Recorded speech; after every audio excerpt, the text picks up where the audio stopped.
Cela fait aujourd'hui 11 jours que les accords du Brexit signés in extremis sont entrés en vigueur. Et ce matin, sur Europe 1, on a décidé de nous pencher sur la question pour un tout premier bilan avec vous, Carole Ferry. Bonjour. Bonjour. Alors d'abord, comment se passe le trafic entre la Grande-Bretagne et le continent ? Eh bien écoutez, globalement bien, c'est plutôt fluide. Alors il faut dire que le Covid a considérablement ralenti les échanges et puis les Britanniques avaient fait beaucoup de stock en prévision d'un no deal. Donc pour l'instant, ils vivent sur leurs réserves. Il n'y a pas autant de commandes que d'habitude. Et puis les formalités douanières ont été informatisées et ça simplifie beaucoup les choses. Il y a quand même quelques difficultés. Oui, les contrôles douaniers, notamment sur les produits frais ou phytosanitaires, peuvent retarder les transporteurs.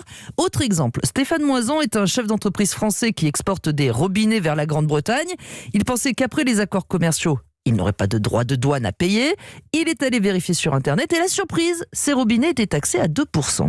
Ah bah nous on s'attendait à 0 vu qu'il y a un deal, voilà, donc ça a des conséquences qu'on essaie de clarifier. On est évidemment, je pense, pas le seul à se poser des questions. Ça prend un petit peu de temps pour avoir des réponses et on espère en avoir évidemment rapidement. Mais on voit dans tous les cas qu'on a quand même de légers trous dans la raquette, en tout cas sur ces premiers jours. Et oui, parce qu'en fait ces accords ne suppriment pas les droits de douane, ils permettent d'en être exonérés, mais à certaines conditions. Il faut pour ça qu'une partie des produits soit fabriquée au sein de l'Union européenne.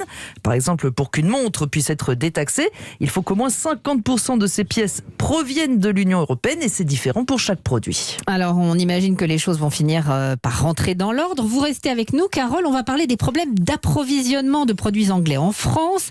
Les nouvelles règles sur l'exportation ont de vraies répercussions sur les rayons de nos magasins Marks & Spencer. On va écouter le reportage de Jean-Gabriel Bourgeois. C'est vide, on dirait la guerre. Etty ressort du magasin quelques minutes à peine après y être entré. Son sac de course est comme les rayons. Rien, vide. Aucun yaourt, pas de poisson, de fruits, pas non plus de salade. Carmel a dû faire une croix sur ses produits anglais préférés. Comme la bonne crème fouettée, comme certaines épices, comme les plats indiens, le monté anglais. Mais là, ils en ont. En fait, ce sont les produits frais qui manquent sur les étagères.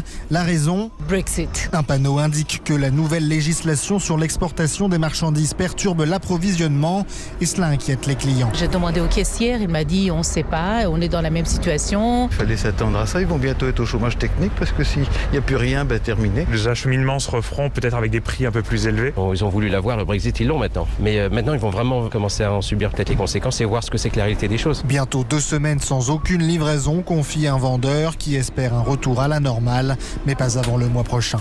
Carole Ferry, on comprend que ces accords sont encore très très frais et qu'il reste encore de sérieux problèmes administratifs. Bah oui, il faut savoir que le texte de ces accords fait quand même 1246 pages, sans compter les centaines d'annexes. Donc vous imaginez bien qu'il faut un peu de temps pour digérer tout ça.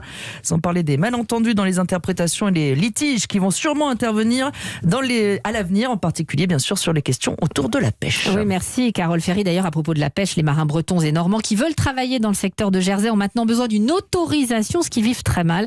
Les autorités françaises redoutent d'ailleurs un coup d'éclat de ces pêcheurs.